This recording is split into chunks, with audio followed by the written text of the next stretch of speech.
All right, well, I don't know if I'm going to keep the audio, but I'm going to record some anyway. This is a demonstration of landscape painting with acrylics. It's just a way of making sure that you have a chance to see all of the steps and can look back at them if you need some reference material. So I'm going to take a sky here with some dark blue and just mix it up with the white to make a decent little sky color. Remember, always add dark color to your light, not light to dark. I'm going to get my brush nice and damp. And then I'm just going to spread back and forth, more water, just to spread in horizontal strokes to fill in the sky color. Now you would have tape around yours. I'm not going to do that, so I'm not going to worry about going right to the very edge. But just get some color down, nice horizontal strokes. Doesn't matter too much if there's streaks. Right now there will be lots of streaks when you first put it down. Remember, skies always get lighter towards the horizon.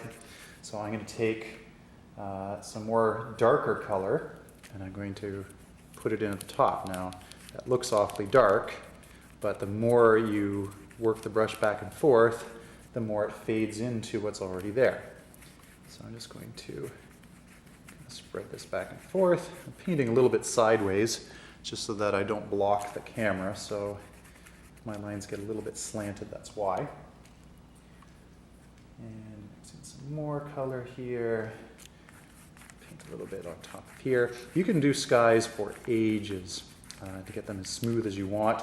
Sometimes they look good with lots of lines in them, lots of texture. If you wanted a stormy sky, you might do something like this. Do your brush in sort of a round stroke like that. If not, you can do the horizontal strokes. It's totally up to you. I'm just going to put in some round stuff in here just to get some texture.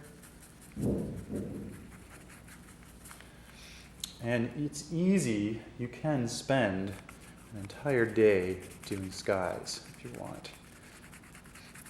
The more color you blend on top, the smoother it's going to look.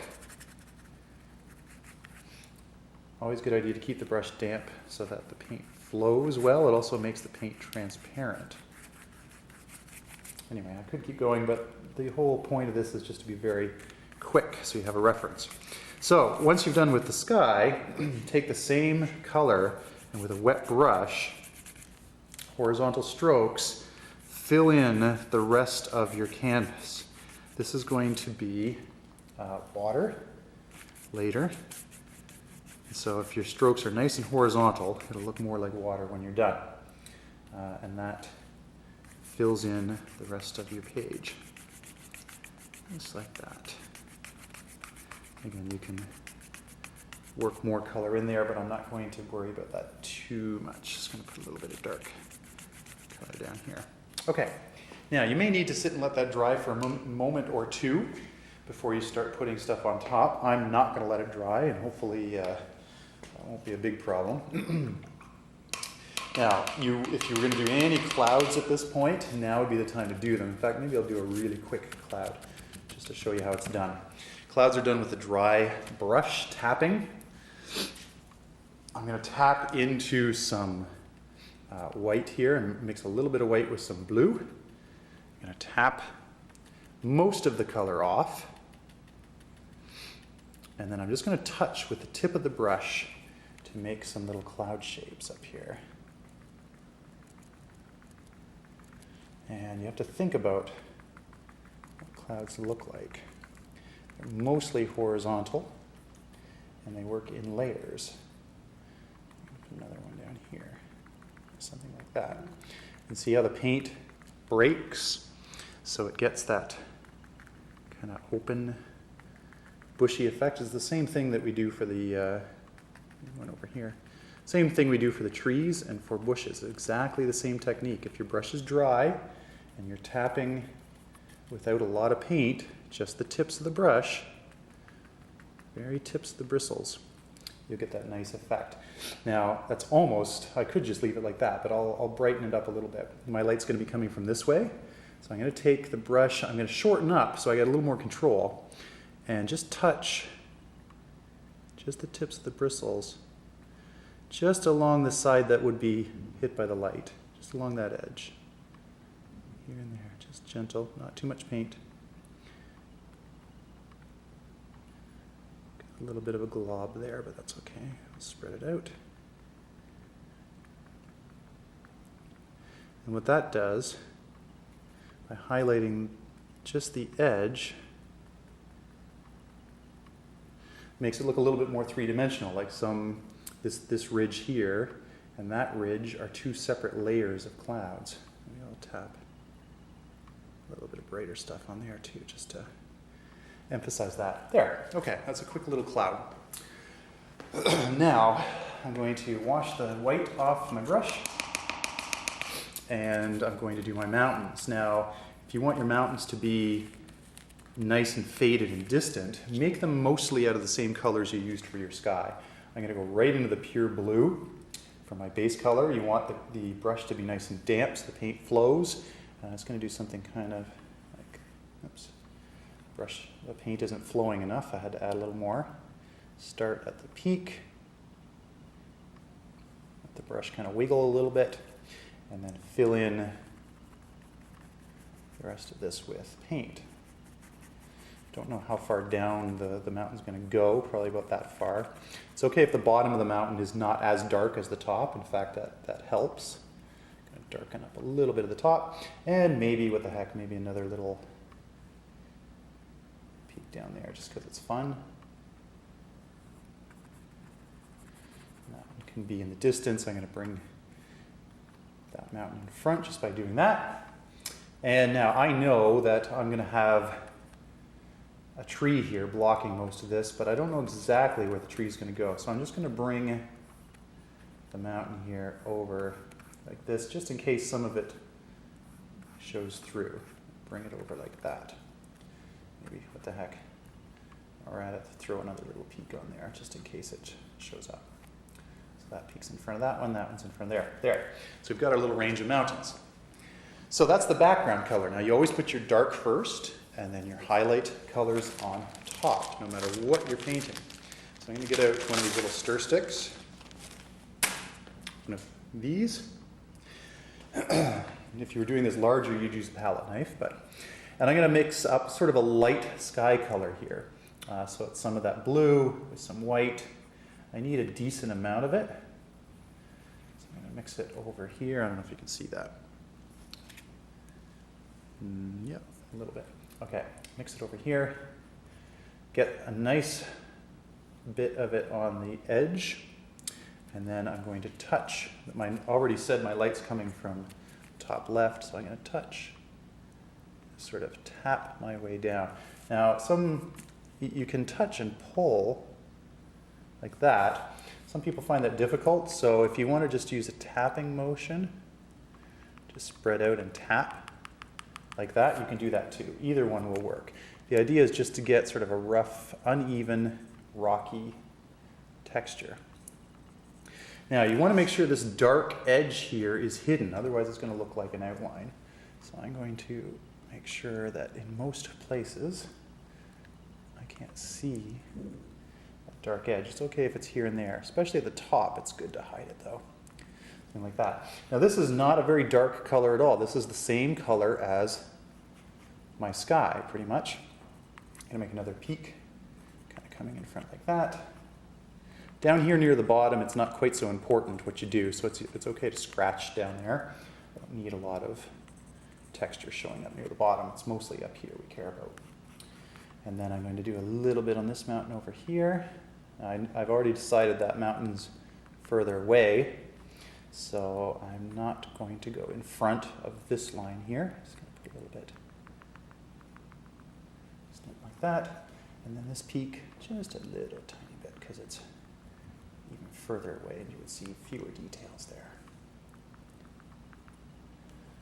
Rough up the edges so that's not smooth. You want that jagged look, that zigzag look.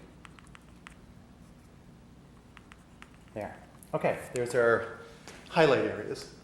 The shadow area, I'm going to do the same thing. Shadow area still should be brighter than this base color we put down. but not as bright as the highlight area. So I'm just going to pull in more blue, mix it around a bit, and then tap here and there. Doesn't quite matter so much. Whoops. Getting these drag marks. I don't really want that. I'm going to tap over them to hide them. Part of the reason is that the base color is still wet. So I'm actually scraping the base color off, which I don't want to do. But it's easy to fix stuff like that. I'm just going to tap.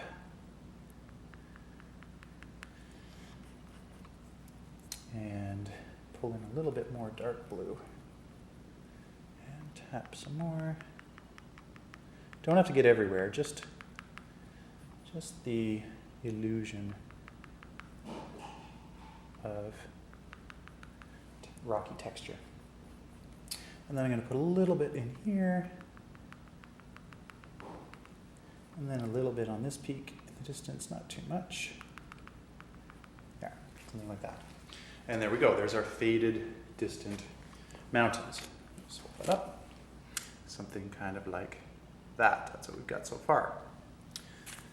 Now, the next step, we're done with the stir stick. You notice I didn't put much detail down here at all. That's because the base of the mountains is going to be covered up with the next layer. You always want to cover the bottom of one layer with the top of the next layer.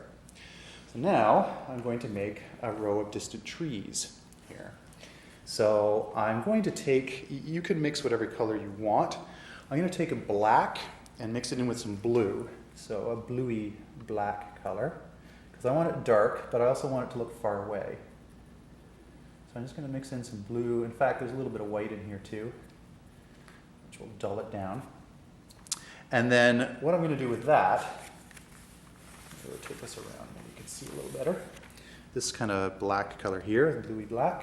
In fact, I'm going to put a little more blue in it. Now, you want the color to be pretty thick, and what I'm going to do is I'm going to roll the brush. I'm going to spin it to try to get a nice fine point. And then what I'm going to do is put a row of distant evergreens here, distant hills with evergreens on them. Now, one thing that's really important is that you don't put two layers of the same color over top of each other. If I tried to put a blue layer here, you wouldn't be able to see it. It would be blue on blue. So I'd either have to put a light white mist in between or use a darker color. So I'm going to use black, mostly black, because I know the black will show up on here very well. So you get a nice fine tip, as fine a tip as you can, and it's not that different than drawing them the way we did in class.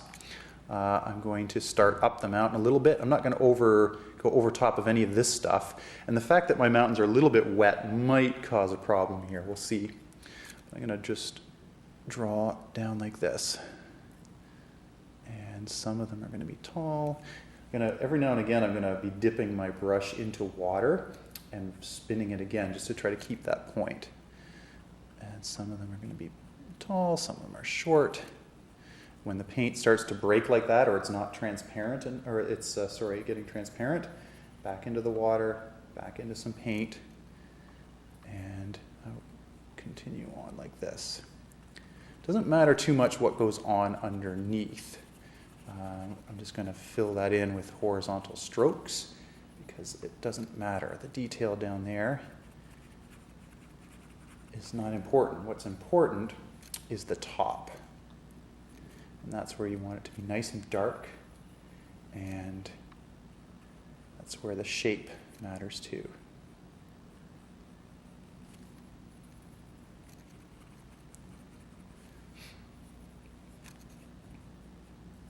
See, this is kind of, that paint broke a little bit. It's not quite dark enough, so I'm going back and darkening it up. So you can touch up the tops later. So let me just speed this up a little bit. So I know this isn't the most interesting thing in the world